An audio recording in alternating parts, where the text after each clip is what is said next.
Okay, by James Howe. The kitten is a scrawny thing with burrs and bits of wood caught in its coat where it still has fur, and pus coming out of its eyes and nose. Its big baby head looks even bigger at the end of such a stick of a body. I found it in the woods at the end of the street where I play most days with my friends. This time I was alone. Lucky for you I was, I think. Otherwise David or Claude might have decided you'd be good practice for their slingshots. Those two can be mean, I think to myself. I don't like playing with them, really. But they live at the end of the street, and sometimes you just play with the kids on your same street, even if they're mean. Sometimes even to you. The kitten makes a pitiful noise. Don't worry, I tell it, stroking its scabby head until the meowing is replaced by a faint purr. Everything will be okay. I'm going to take you home, and my mom will give you a bath and some medicine. I tuck the kitten under my jacket and run out of the woods, across the street, down the sidewalk towards my house. I feel the warmth of the kitten through my shirt and start thinking of names. My mother reaches into my jacket and removes the kitten by the scruff of its neck. She tells me to go down to the cellar and take off all my clothes and put them in a pile next to the washing machine. This animal is filled with disease, she said. We can't let it touch anything in the house. We'll take it to Dr. Milk, I say. He'll make it better. We'll see, she says, pushing me towards the cellar stairs, the kitten dangling from one of her hands. I can feel tears welling up. But the kitten is mine, I say. I found it, and it's going to be my pet. She doesn't say anything.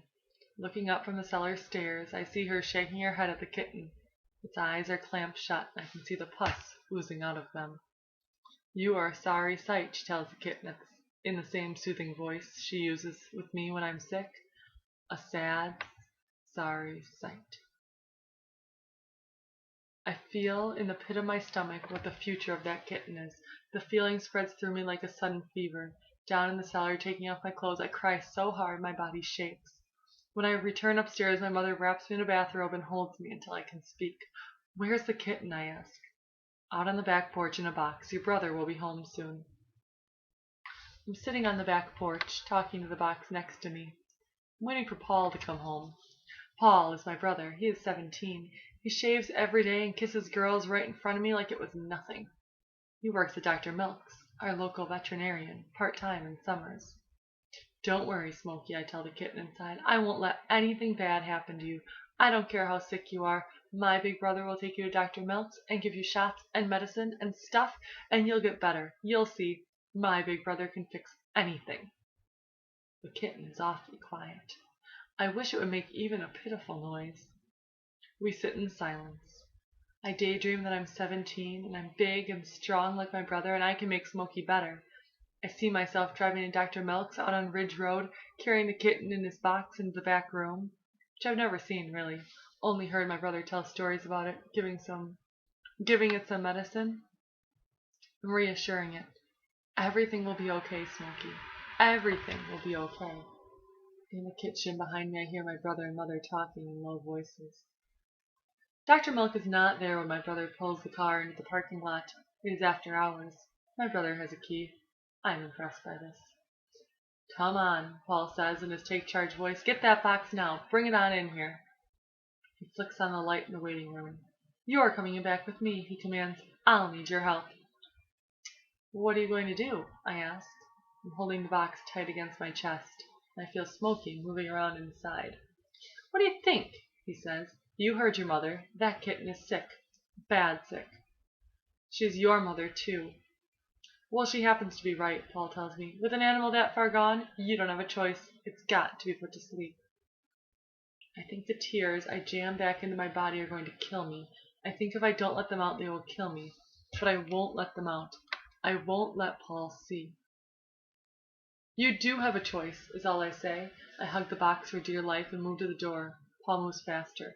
Come on now, he says, gently taking hold of my arm. Be a man. I'm not a man, I tell him. I don't want to be. You've got to do what's right. The kitten is half dead as it is. Then it's half alive, too. He shakes his head. You've always got to one-up me, don't you, he says. I don't know what he means, but I do know that no matter what he says, what I say, he's going to do what he wants to do. A few minutes later, we're in the back room. The box is empty. Smokey is inside a big old pretzel can with a hose attached to it, clawing at the can's sides as my brother pumps in the gas. He's telling me it's good for me to watch this. It'll toughen me up, help me be more of a man. Then he starts to lecture me about different methods of putting animals out of their misery. But all I can hear is the scratching, and then the silence. At the supper table that night, I don't speak. I don't look at my brother's face, or my father's, or my mother's. I look at the tree branch outside the kitchen window where the deer once hung. My brother is saying something about taking me to the driving range tomorrow. He will teach me to hit a golf ball. I don't want to go with him. I don't want him to teach me anything anymore. In the fall he will go off to college. I will be 11. I will be alone with my parents, alone without my brothers. I get up from the table and no one stops me. In the living room, which is dark, I sit for a long time thinking. I think about my kitten. I think about the pretzel can. I think about what it will be like not having any brothers around. I feel alone and small and frightened. And all of a sudden I don't feel any of those things. All of a sudden it's as if Paul has already left and I'm on my own, and I know some things so clearly that I will never have to ask an older brother to help me figure them out.